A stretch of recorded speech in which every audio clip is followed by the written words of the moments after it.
These are a really, really, really overgrown verbena. If you grow this, if you like plant the seeds just one time, you will have this for the rest of all ages. We haven't planted this for 3 years, and clearly I did not thin this out. And it's gone crazy. So we'll be pulling this up today, but never fear, you will see it again next year. We're gonna need to get gloves because need to get what? Gloves, because oh yeah, we're not weeding yet. First, we're gonna be talking about the plan. Yeah, and but then we'll start weeding. I just did my nails yesterday, so.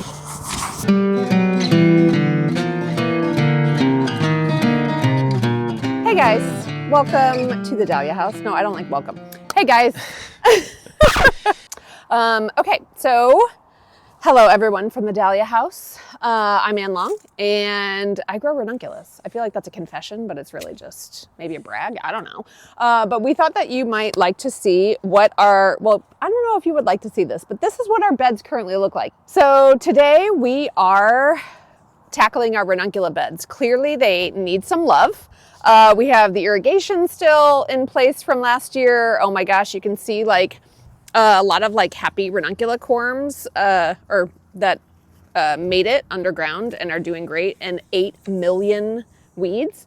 So I'm making Taylor weed these beds with me today, and then yeah, we're gonna just show you the process. So yeah, we're gonna weed this up, pop some compost down, pre-sprout some corms, and make this bed look freaking amazing. We're gonna try to this year, our plan is to succession plant our ranunculus, which means here in the Pacific Northwest, we can do that probably. Don't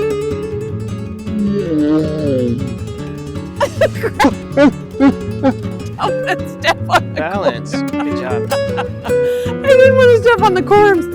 Anyway, so succession planting, we can put 4 waves of corms in and end up extending our season. Usually when fall planted corms will bloom for about 6 to 8 weeks in the spring. And so instead of having just a 6 to 8 week window of ranunculus, we will have ranuncula blooms depending on the weather. And if we hoop these guys, which I want to do, hoop some of them at least, we will start getting ranunculus kind of end of March, and they will go all the way into the end of June, which is ridiculous because that's over 3 months of ranuncula blooms. Anyway, yeah, I think first step here is obviously weeding. All right, here we are by our super organized garage shelves. Just kidding. And grabbing what we need. First of all, I'm gonna get my, what are these called? Like lined gloves. Well, they're basically just insulated and they're amazing. This brand, there's a couple different brands that I've used in the past. This one I've had for 2 years and it's still stretchy, you guys. It is, I don't know what that is. Thermal knit, small. Oh, it's got a B. Looks like Billabong, but it's not. I don't know. If you can find them, maybe we'll find out. we'll find out what these are. But these are great ones. We got them at the country store here in Mount Vernon. So I definitely go with these because it just keeps your hands cozy, and I hate being freezing. The other thing is that I get 2 packs of these all the time. This is like all nice and new and shiny. So these obviously we have not used at the field yet. But this is one of my favorite weeding tools. It just, you can, because we get tons of dandelions and anything like a really deep root, you just squish this around the root. That's not the, like, stab it, we'll show you. But it's a really good weeding tool. It's one of my favorites, so. Yeah. This soil is like, I don't like it at all. It's kind of sticky. Definitely need to add more compost. It should be, even when it's wet, more foliar-party, so we definitely need more compost in this bed. Because they're such heavy feeders, more compost is never going to hurt anything. We always put in like 3 or 4 inches of compost anyway, but I don't know, maybe this year we'll till in like 5 or 6. When we fill in the beds, we fill them in with something called 3-way, which is it's sand, topsoil, and compost. And so the sand is actually a really helpful ingredient because it helps you to have really, really good drainage. There's so many worms in this bed. I think that's just what happened maybe, is that the worms went to freaking town. And we had a crazy whack ton of ranunculus in here. And so, yeah, we just need more compost. But it is making this weeding take like way longer than it usually does because it's like weeding out of like, I don't know, like Elmer's glue meets Play-Doh. I don't know. You finding the same thing over there, babe? About the soil? Yeah. Yeah. It's like sticky. Yeah, it's sticky.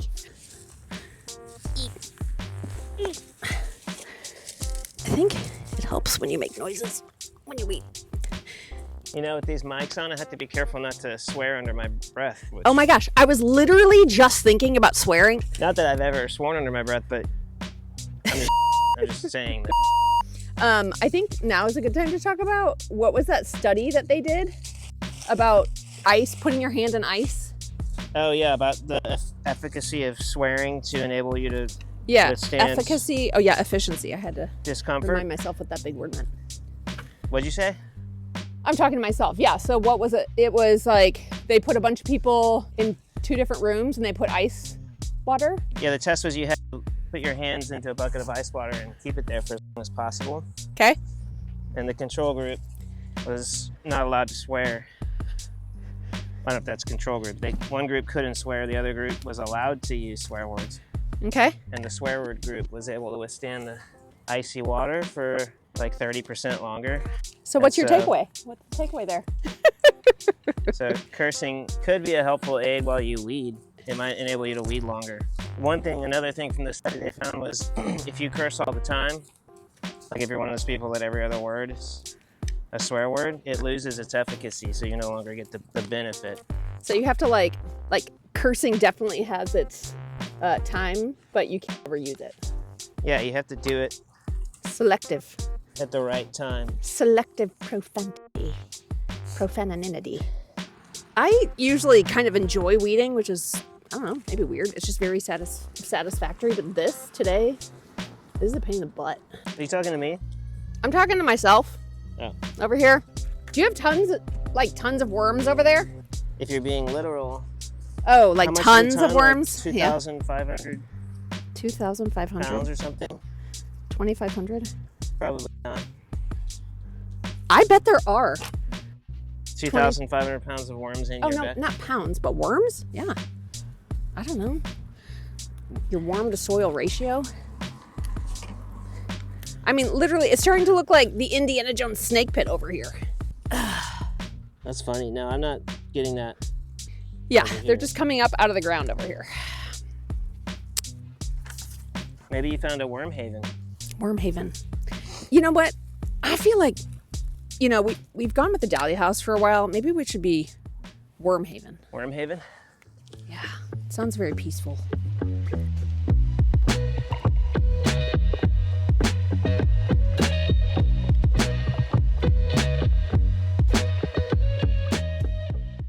Sometimes people text me or send me emails this time of year and they're like, oh no, my ranunculus is starting. That's so, what do I do? And I'm like, you just do a happy dance, because that means they love where they live and they're thriving and they've probably multiplied in the soil. But yeah, so this is what they're going to look like when they start coming back up here. Why are they coming? I was confused. Why are they coming up? Because of the heading temperature. into winter? It's all about temperature. So ranunculus wake up around 50 degrees and go dormant around 80. So now that it has to do with soil temperature. So now that the soil temperature, it's cooler nights and it's cooled down, they had gone dormant because the soil temperature, it hit 80 degrees. They were all pooped out.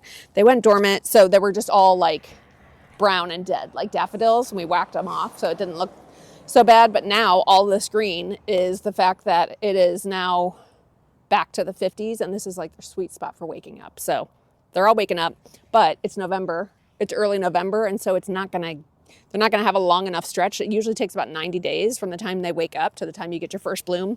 And we're not going to have it's going to be lower than 50 degrees in 90 days. So, yeah, but this just means they're doing great. So you can just, if you're going to leave them in, you just put frost cloth over them. They can get down to about 28 degrees if you have the Italian ones. And if it's any colder than that, you need to give them some form of protection.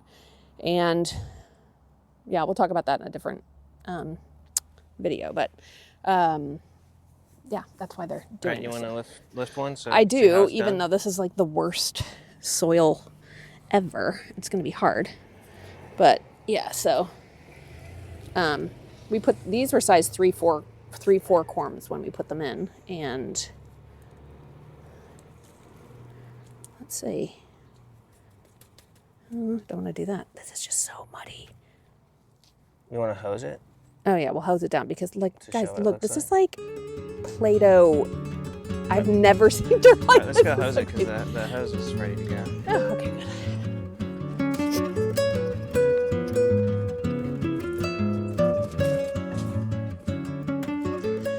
Now, if we weren't trying to demonstrate what they look like, would you hose them off or would you just leave them in? Well, it depends. It doesn't matter. Like, they're not like tubers, where, like, if I was going to plant them again or whatever, then, yeah, you don't have to hose them off.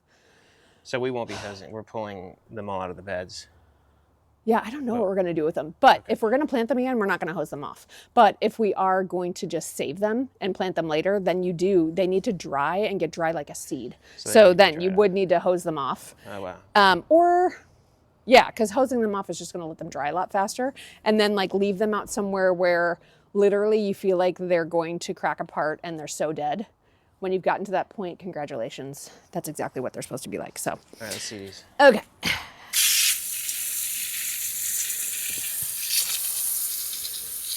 Oh, yeah.